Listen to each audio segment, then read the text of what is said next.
We have a public health crisis that no one's talking about, and it's suicide amongst men.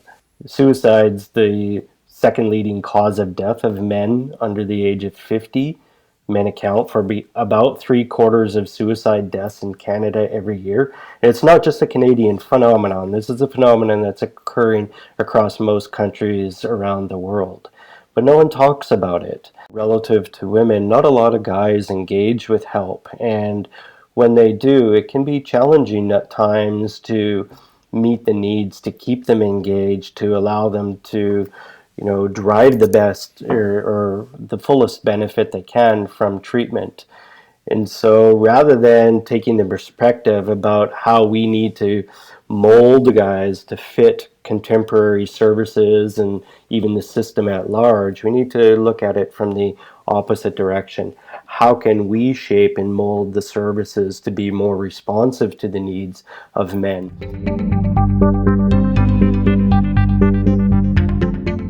Dr. John Ogrodniczuk is a professor of psychiatry and director of the Psychotherapy Program at the University of British Columbia, as well as founder of the HeadsUpGuys program.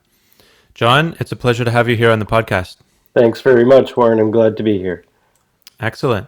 Well, I look forward to our chat today on men's mental health. Maybe we can just start a little bit about you and your background. So you are at the University of British Columbia here in Vancouver, Canada. And you've been working as a professor and also as a private psychotherapy practitioner for many years.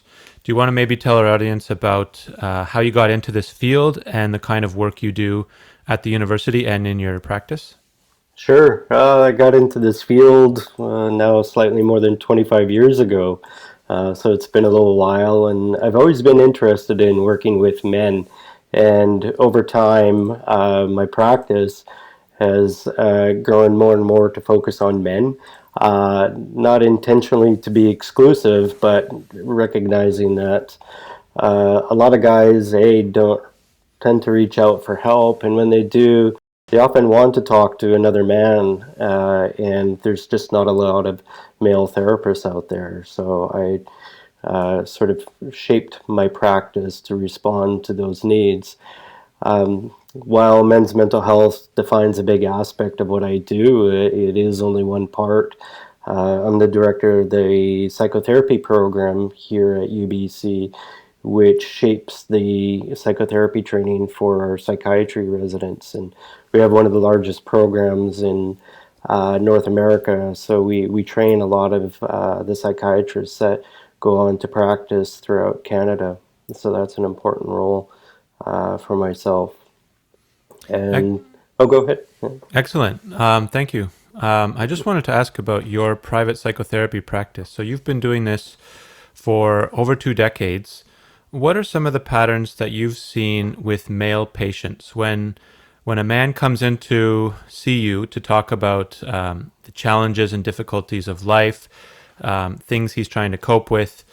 Do you first of all, I guess, what are the common issues, and what's your approach to treating men, and how might that differ, for example, to how someone would deal with a female patient? Well, I think one of the most ubiquitous issues that I see amongst men, and it's not exclusively a male issue, is just people feeling like they're not good enough, having this hypercritical voice in their head, constantly telling them how they're failing, how they're screwing up, how they're not doing good enough, and how that really shapes a person's perspective of themselves and the world around them. And that can leave a person feeling extremely alone and isolated in life. And so that is a really big issue that I deal with virtually everyone who comes in for therapy. Other issues that guys tend to struggle with a lot concern meaning in life or lack thereof, not really having a sense of purpose. And while some people will think, well, that's kind of a midlife crisis issue, which it can fall in line with that stage of life, it's not necessarily exclusive to that point in life. Young men can struggle with that just the same as older men too. But it's a big one. Loneliness is another issue that a lot of guys struggle with. You know, the way that boys are socialized to be men often shapes us in a way to lead really kind of isolated lives, if you will. We don't really learn the skills for forming intimate relationships because the emotional skill set that's required, we tend to be deprived of. We don't share intimate details about oneself that might expose any kind of vulnerabilities or suggest that we might be weak, and thus we don't really develop those strong connections at a deep emotional level with other men. So that really leaves us feeling alone. And a lot of guys recognize that they're lonely and they want those important social connections, but they don't really know how to go about doing that. Relationship issues are also really important. First and foremost, romantic relationships, but also when our, as I mentioned, our social skill set may be underdeveloped in some aspects, that affects all sorts of relationships, not just romantic ones. And so developing close, meaningful relationships with our partners and with other people too is an important issue for a lot of men. Okay, thank you very much. I agree that I've seen those issues in, kind of my male friends, loneliness and a sense of lack of purpose or meaning at certain moments in their life. I'm wondering, how much do you think this is affected by modern times, the culture we live in nowadays in North America, and the messages that we, are sending out about men and masculinity?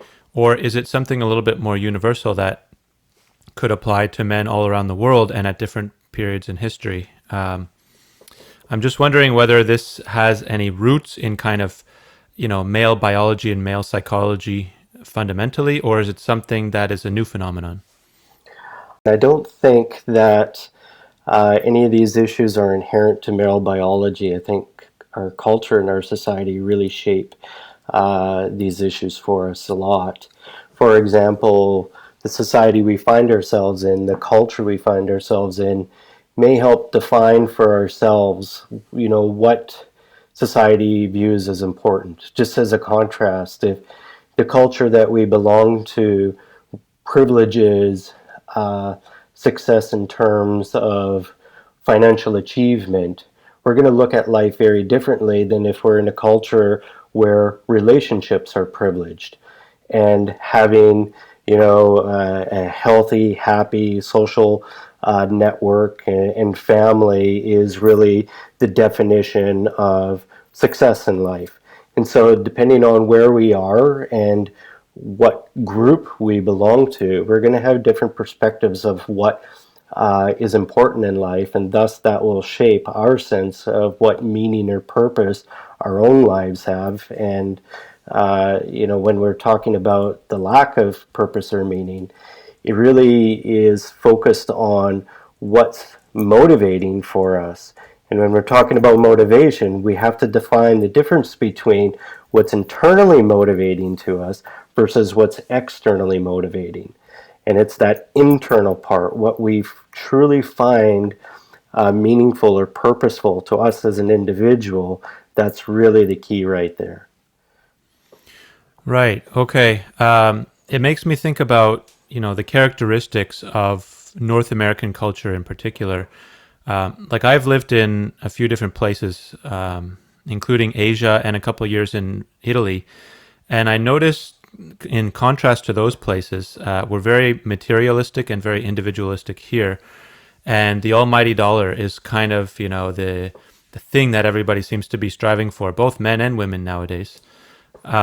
And the people who are unable to succeed on that particular metric often feel like they don't have a lot of meaning and purpose in other parts of their lives.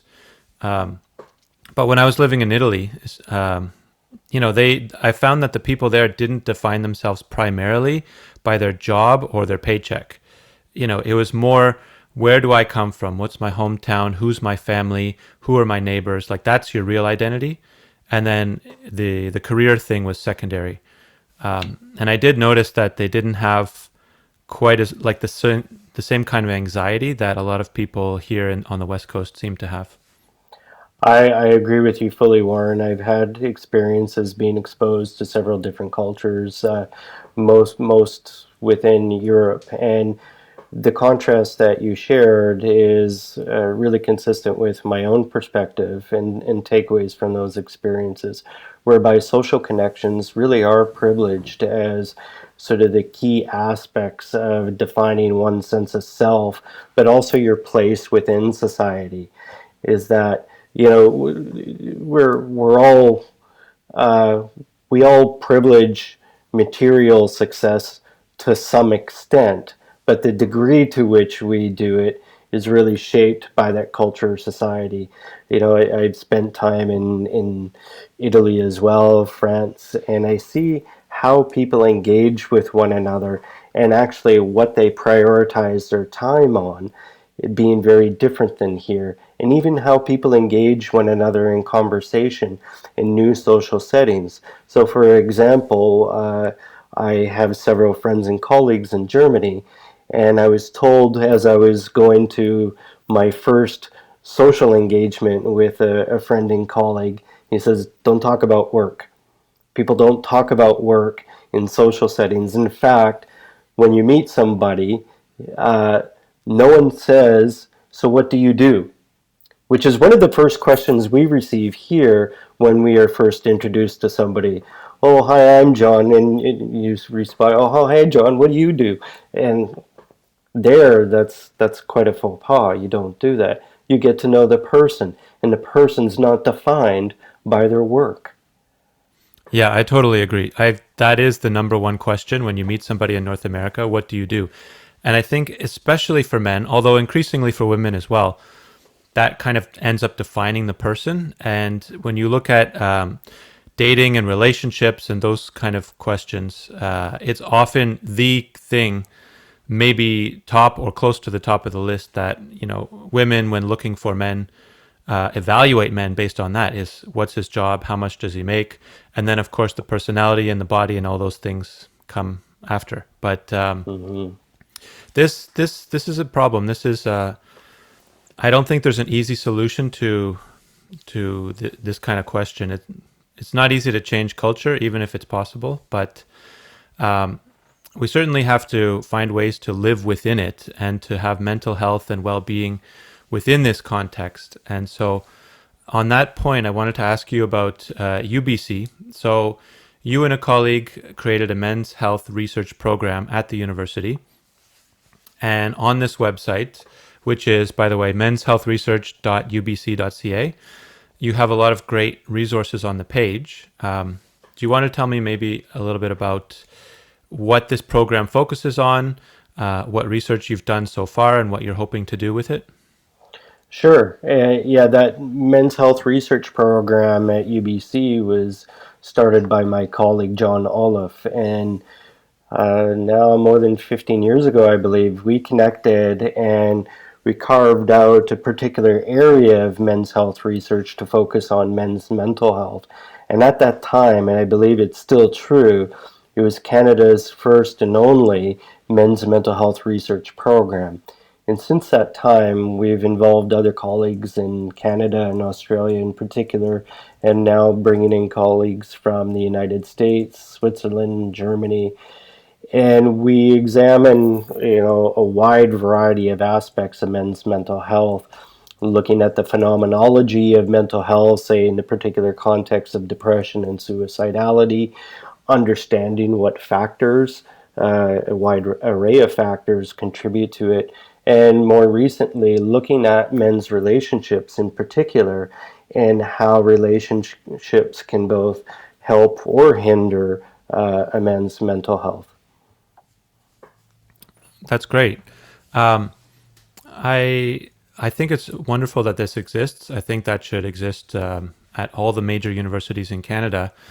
Um, but I'm curious, how has this been received by the broader mental health, practitioner field within Canada, like the psychology professions, and governments, provincial governments that deliver frontline healthcare services to all the citizens. How do they view this program? And do you have, recommendations for them? Do you have any partnerships or collaborations with outside organizations? I would say, generally speaking, the clinical community is quite responsive to the work that we do. I think most people recognize that, relative to women, not a lot of guys engage with help. And when they do, it can be challenging at times to meet the needs, to keep them engaged, to allow them to, derive the best or the fullest benefit they can from treatment. And so rather than taking the perspective about how we need to mold the guys to fit contemporary services and even the system at large, we need to look at it from the opposite direction. How can we shape and mold the services to be more responsive to the needs of men? And while many people can appreciate that more nuanced perspective is really the right way we ought to approach it, it's difficult to engage in a broader, more systemic way. We don't receive any funding from the Ministry of Health or different health authorities, or even from UBC in particular. That's UBC doesn't fund research programs in and of themselves. They support us to try to get funding from other health funding agencies or foundations and so forth. And that has been successful to some extent. We've been able to get research dollars to support the research that we do. From a health intervention perspective, it's been more challenging to find the money to actually develop and deliver those interventions that are based on the research that we do in a sustained kind of way. So we're still struggling with that. Okay. I was going to ask, but I think you already partially answered one of my questions, which is how can the mental health profession, like psychologists, counselors, etc., as well as governments, do better to encourage men into help seeking, into therapy when they are in crisis? Like if a man is facing suicide, depression, addiction, and other problems, as you've mentioned already, they're typically less likely than women to seek help. And perhaps partly that's their own responsibility to talk and to seek help, but also on the receiving side, how can we do more to make it more appealing for them to actually talk?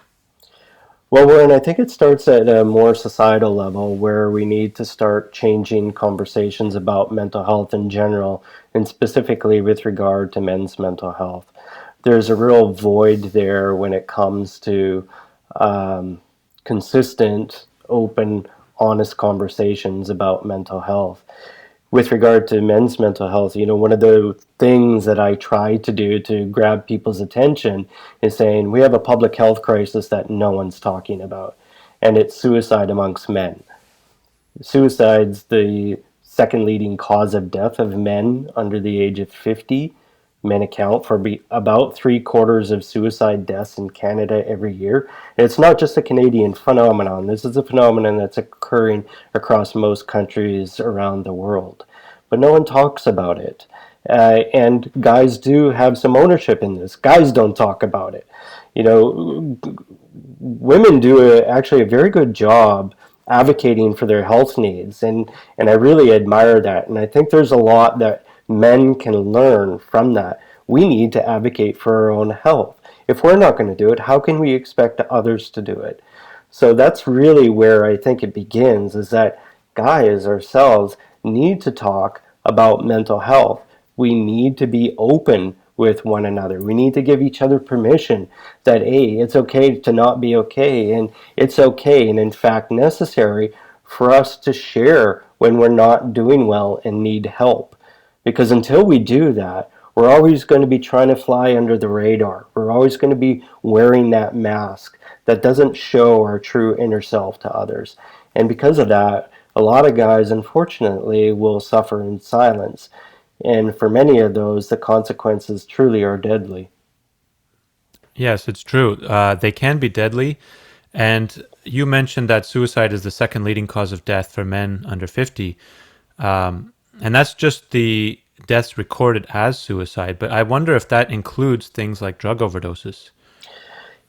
From a official statistical perspective, no, it does not. Those are referred to as overdoses or accidents. But I think many of us do recognize, and certainly a lot of first responders will confirm this, a lot of accidents that do occur, including overdoses, are suicides, but they have been recorded as otherwise. Yeah, exactly. I mean, it doesn't take a whole lot of imagination to see that a person that's in a dire crisis could attempt suicide, but they could also do it in a slow way by just self-medicating through drugs or alcohol or other bad habits. And I don't need to tell you that here in British Columbia, we have a massive problem with drug overdose deaths, like in the downtown east side and other areas. And the vast majority of drug overdose deaths are male. So if you add those numbers to the suicide numbers, it might be the number one cause of death. I agree. I agree. Yeah. Again, adding to the crisis situation that we have on our hands. So there's a lot of problems. It's a big challenge for all of us to address. I want to maybe talk about your recent research finding, because this is very much on this topic. So you had a study published last year on mental health in the workplace. And basically what you found in this is that nearly half of Canadian men were at risk of depression, which is one of the strongest risk factors for suicide. So do you want to maybe talk about how this study was conducted and what the findings were? Sure, this was a study that was conducted in partnership with Community Savings and Credit Union here in Vancouver.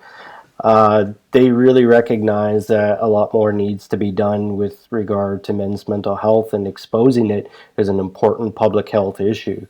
And so one of the things that we talked about is saying, where do men spend most of their waking hours, adult men? And it's at work. And we know that there's quite a few studies that talk about workplace risk factors, meaning the risks that the workplaces can hold for one's own mental health. But on the other end of that spectrum is the possibility of workplaces actually being points of connection for men and for help and support, reducing risk factors even for guys. But no one has really looked at it. So to sort of create a starting point for ourselves, we said, well, let's do a general survey of men in the workplace, just as taking a temperature check. Where are things at with regard to men's mental health amongst working men, or working age men? And so one of the important findings that emerged from that study, you shared already, how such a very high proportion of men were at risk for depression, scoring very highly on a depression screening tool that we use. But also there are very high levels of anxiety, physical ailments without any sort of biological basis to them. Substance use was also very high. And the level of suicidality was shockingly high. And we assessed this from different perspectives, and it really set off a lot of alarm bells to us that I'll look at my 35%. 35% of the people we sampled across Canada were indicating that they had some level of suicidality over the last couple of weeks. Now, that ought to make us stand back and really pay attention to suicide amongst men, as I mentioned, which is a real important issue that doesn't get enough attention. And so from an employer's perspective, it's like, hey, if I've got a third of my male working force that may be struggling with suicidality, about half might be at risk for depression, I really need to pay attention to it. If for no other reason that, if my workforce isn't at their full capacity, doing their best, thriving, my organization, my company, my business is going to suffer from that.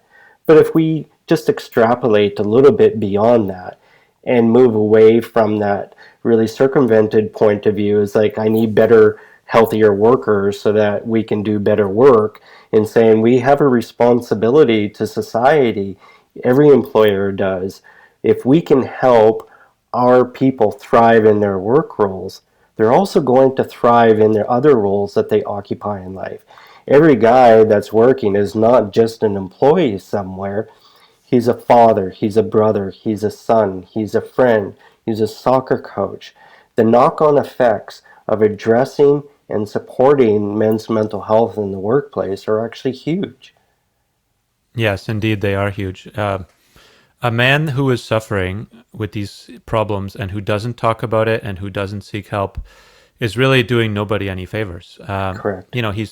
He's making his own problems worse, and they're going to have ripple effects on other people, his family, his friends, his coworkers, and so on. So, I do think that we need a different language, perhaps, to talk about the issue because it seems like in Western societies, at least, a lot of men see help-seeking behavior as a sign of weakness or a sign of like you can't cope, you can't handle it, there's something wrong with you. And it seems to be that women are they don't have the same kind of stigma or the same kind of internal barriers to addressing the difficulties that they're experiencing. And maybe we need to use different ways to talk to men. Like I've said this in a previous podcast, so forgive my duplication, but if your car is broken, or if your heating in your home is broken, or if some mechanical object you have, your computer, has a problem, nobody's embarrassed to go take it into somebody and have it looked at, right? We've got an issue, we need to change a part, we need to clean this up, whatever. But when it's your own life or your own mind, people do seem to have a hesitation or a resistance. And suffering in silence is not a solution. It's not, in the very short term, you might need to do that to get through a difficult moment. You might need to just kind of suck it up. But in the long term, you should not remain in silence. Yeah, I couldn't agree more with you, Warren, and your analogies were spot on. In fact, I use some of those very same ones myself. So I think it gets back to the point of needing to reconceptualize what asking for help actually means.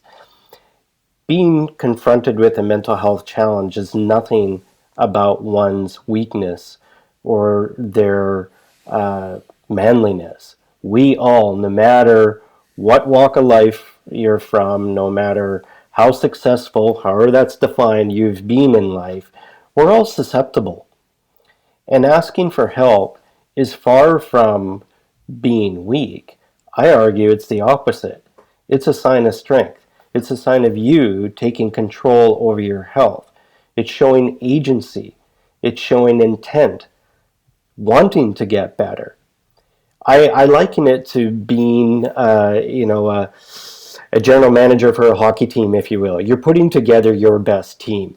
So if I'm feeling shitty and I need some support and I reach out for help, I'm trying to pull in the best resources I can to help me get on a path to wellness so I can thrive rather than just try to survive.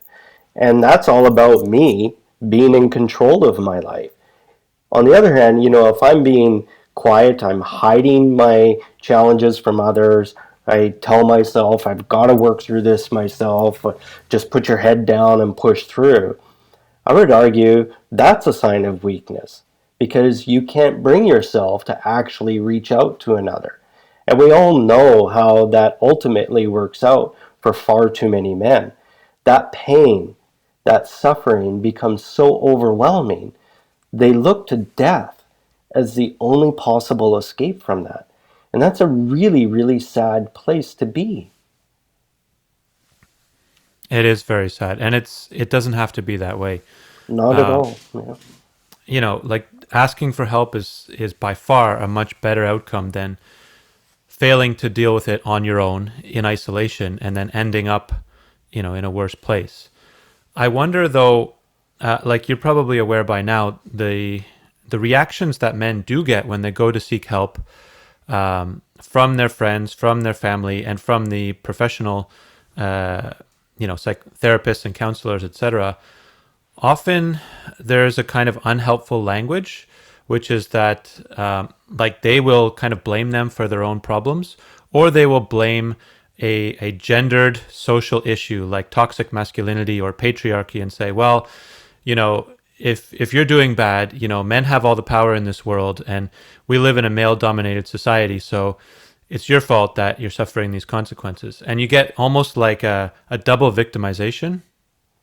And I'm wondering if the profession itself, like on the receiving end of these men who are in crisis, can they do better to avoid using these kind of polarizing, politicized terms?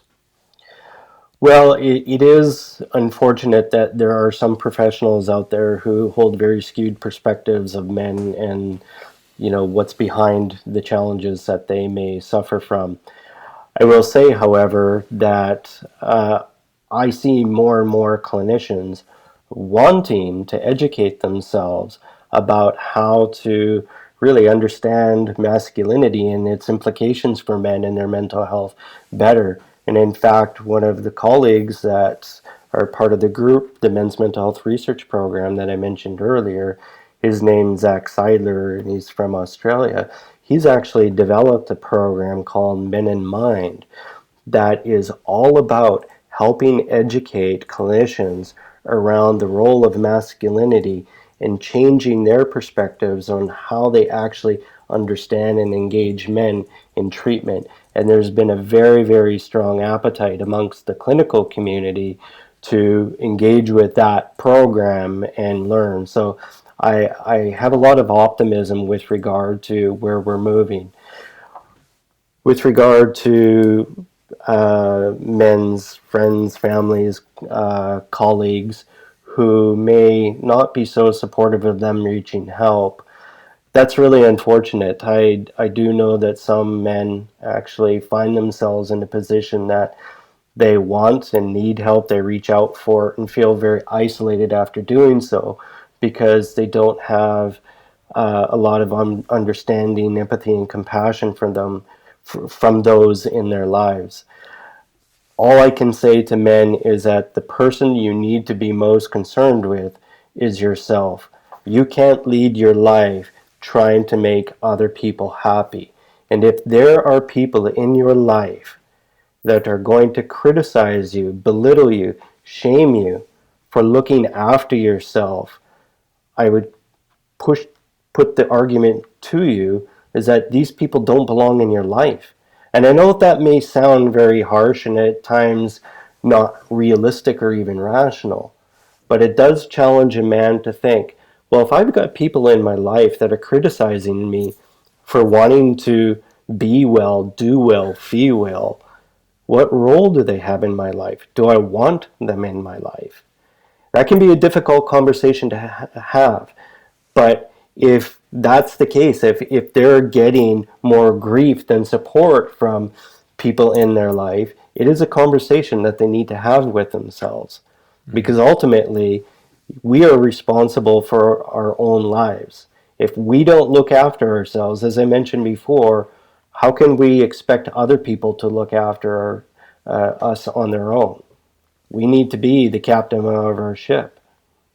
Yeah, exactly. And that's a good metaphor. The captain of the ship, like the captain is in a leadership position, and perhaps a different way to conceptualize a commitment towards mental health amongst men is not as weak behavior, but it's leadership behavior. You're taking leadership over your health, and that doesn't mean you're the only one working on it. You have a team around you. You have friends, family, and professionals helping you to get better, but you have to be at the center of it, driving the process. Absolutely. And then, in fact, I work a lot with leaders in different contexts, and I tell them the very same thing. Don't think of therapy, for example, as something that's done to you to fix you when you're broken. It's actually a support tool, if you will. It's not even a support tool. It's something where you can learn how to thrive and become the best version of yourself. And when you construe it in that way, that's something that's like, well, I may be struggling with, say, I have a recent relationship breakup. and I'm not feeling great right now. I feel like I've kind of been kicked in the teeth and in the gut and elsewhere. And I know it'll pass, but I don't like feeling like this right now. And I actually want to put myself in a better position to be a better partner in a relationship next time it comes around, that opportunity. So again, looking at, I want to be the best version of me. I want to thrive in life. I want to be able to really extract the most out of this life, because we only get one go at this. So why not make it the best? And that's what therapy helps you do. It's not there to patch you together because you're weak and broken. It's it's there to help you make you stronger. Yeah, exactly. And I think that metaphor, being the best version of yourself, is a really positive and good one that will resonate with guys, because I've always thought the advice that we give to young men and boys, which is just be yourself, especially when it comes to dating and relationships, I've found that not very helpful, because just be yourself sometimes is interpreted as you don't have to do anything. Like, no matter how you show up is fine. Yeah. But if you give this kind of slightly motivational edge to it, which is, be the best version of yourself and strive towards that, it's like a goal. There's a target at, a little bit down the road. And if you have some good habits, then you can get there. And then you're still you, you're still authentic in your identity, but you're just a better version of that, which for the guys who grew up like me playing video games, it's like leveling up, right? Mm-hmm. You're the same character, but you're at a different level. Exactly. And I think that little bit that you threw in there, your authentic self, is so critical. That little piece that adds nuance to just be yourself. It's about being your authentic and honest self. And that honesty starts with yourself first and foremost. You need to be honest with yourself. Am I living my best life? Are there things that I can do to be healthier, happier, more productive in life, a better friend, a better partner? If we ask ourselves those questions and are honest with our answer, then we can engage in the supports that are available out there to truly become the best version of ourselves. And through that, be happier, be healthier. And as I said before, get more out of life. Get more out of life is definitely something we all want to work towards. Right. Yeah. Well, I'm encouraged because I have noticed actually on social media, on LinkedIn and on Facebook and Reddit and YouTube, there's more and more pro male content creators. It seems to be a little bit of a wave or a movement that's happening, including with the younger generation, like Gen Z.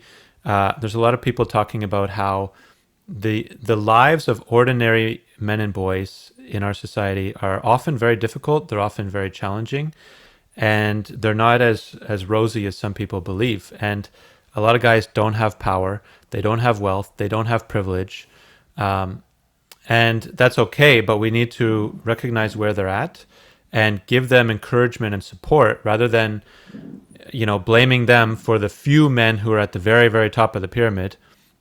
We need to recognize that that's not real for most people. That's not their lived experience. What's their real experience is struggling and working just like everyone else. But I do see people reacting to this now. They're kind of pointing it out, and the conversation and the dialogue is happening. For example, in November we have International Men's Day, and it's also like the Movember campaign goes around fundraising, and I've seen companies in British Columbia putting this on their own company LinkedIn page. It's like they did their own corporate fundraiser for men's health under their brand, and they said, "Hey, we need to talk about this." It's usually in something like construction industry or the trades or whatever, which employ a lot of men. And these are very good messages because they're reaching these guys that are often at risk, and they're saying, we thank you, we appreciate your hard work. If you need help, we're here for you. We're not going to blame you. We're not going to shame you for it. I agree with you, Warren, that we're starting to see a momentum shift in society where there's a lot more conversation about men's mental health. As you said, more male content developers, people willing to push the agenda. And you're right, the month of November with the Movember Foundation really capturing that for themselves as the impetus is great. What we need to challenge ourselves with is sustaining that effort, sustaining the action that might be inspired by International Men's Health Day, for example, because suffering doesn't end at the end of the month. You know, it's there always. There's always going to be men in our lives who need our help, who need our support. One day it may be us. So let's do what we can to support those in need now, to build in the supports and resources that are required every day, all year round, year after year, so that if somebody is struggling, the awareness is out there of where to reach out for that help when you need it. So that's one of the things with Heads Up Guys. We want people to recognize it as the key resource for men when they're struggling with issues of depression and suicidality, saying, I know there's help out there. And, you know, we're one of those places that really needs help from other men too. We operate exclusively by way of donations from the public. And I'd love to see men saying, you know what, this is going to be my charity of choice year after year because it matters to me. It matters to all the other men in our lives. And it's not just men. It affects everybody who's connected to men, whether it's our partners, our children, our parents, our colleagues. We matter. And we need to recognize we matter. Yes, exactly. So you read my mind. I was going to talk about that next. The Heads Up Guys program is a wonderful one, and it focuses on practical tips for men. I think you have 6 categories on the site. So you offer advice for men on sleep, stress management, social life, physical activity, food, and sex and relationships. So there's a lot of, because a lot of men think, how do you feel is a question that men often don't know how to answer. But what can I do is the way that they think. It's very practical. Like, all right, my health is bad. What can I do about it? So you actually offer those tips on your site. We do, and we recognize that self-reliance amongst guys is an important personal trait that we use to define our sense of self and even our manhood to an extent, right? And it's like, yeah, I can get shit done on my own, so to speak. And that's important. I don't think we should take that away from guys. There is a risk, however, if self-reliance is embraced too much. That's when we begin to isolate ourselves from necessary supports and services when we're in need. But we try to build on that aspect of self-reliance first and foremost with guys. So if you're not doing well, there's strategies that you can employ in these areas like you were talking about, Warren, to help you get on the path to wellness and stay on that path. So we coach guys through different strategies, whether it's their sleep or their physical activity, social relationships. We educate them about what depression actually looks like. We've got a self-check tool there that more than 500,000 men have completed. We have another section where it's about engaging with others to build your team. Whether that's friends and family, anonymous health lines, your family doc, and importantly, mental health professionals. We address each of these as points of connections for guys to build their own resource network. And then finally, there's an aspect on the site around important people in men's lives and what their role can be in supporting a guy that may be struggling as well. And collectively, I think one big thing that the site does, it lets guys know that they're not alone. Because when we're struggling, a very common aspect is a sense of isolation. No one's gone through this. I must be weird, different, unusual, whatever, that I'm feeling this way. No one's going to get me. No one's going to understand me. But when they see a site like ours, with so many real men sharing their stories, whether it's through real story articles or videos, they say, wow, I'm not alone. What they're saying, that really resonates with me. And if they've been able to help themselves and get help on a path to wellness, I can do that too. Exactly. I think it's a fantastic program, and it's not only my opinion, but it's been featured in a lot of media. You've had a lot of good response, and the reaction I think has been good to this program. Do you want to maybe talk about how others view it, like the provinces, the media, maybe international contacts? What questions have you got about the Heads Up program, and have you had any feedback from the wider world? Yeah, we have. We have about 65,000 people a month coming to the website from all across the world. We've had in excess of 3.5 million since we launched 7.5 years ago. So we're getting a lot of engagement. And every day on our info@headsupguys.org email, we're getting feedback from people in one way or another saying thanks. Thanks for being there. Thanks for letting me know that I'm not alone. Thanks for saving my life. Literally, we get people almost on a daily basis saying, thanks for being there. You saved my life. Like, that's really meaningful. And that means we're doing our job when somebody says, thanks for being there and saving my life. And I was mentioning through the self check, more than 500,000 guys taking it. And it takes about 3 minutes to fill this out. That may be the first 3 minutes a lot of these guys have ever taken to actually seriously reflect on their own mental health. And that's really important. And you mentioned a lot of media attention. We've got tons of media attention, which has been great because it raises awareness of the issue first and foremost, and also points people toward a helpful resource, which is absolutely critical. Exactly. So the website is headsupguys.org, right? We will put it in the description of this video, of course, so anybody watching can go check it out in their own time.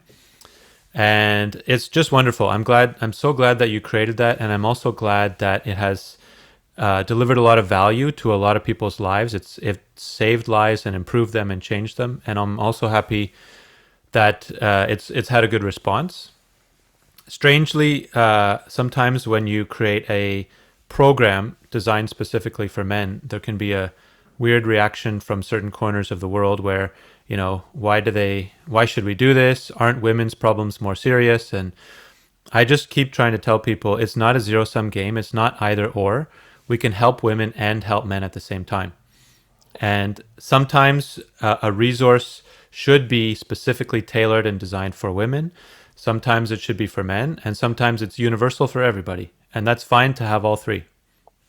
Absolutely, it is. And to emphasize that point, some of our strongest proponents are women, recognizing that the men in their lives need those tailored supports and services, and thank us profusely for doing just that. It's not about competing needs. It's about complementing needs and matching the needs of the population. So this isn't about privileging men because men's health is more important. It's about addressing a really important issue. Too many guys are killing themselves, and we need to do something about it. That's what it is, and that's what people understand. And so, whether it's for yourself or somebody important in your life that may be concerned about, I really encourage people to check it out. And, if the resource resonates with you and you want to make sure it continues existing, please go to the donate button and help us out. Any little bit helps. For sure. Well, we will definitely encourage people to go visit the site and take advantage of the information on there, but also go to the next step and donate if they want to support you. I think it's a great resource, and I believe we need more things like this across the rest of Canada as well. Great. Well, Yeah. I really appreciate this opportunity to talk about this, Warren. It's an important conversation. I'm glad we can be a part of it. Well, I thank you for taking the time, John. It was a pleasure to speak with you today. So, good luck with everything you're doing out there at UBC, and I hope we will get a chance to talk again soon. Super. Thank you, Warren. Thanks.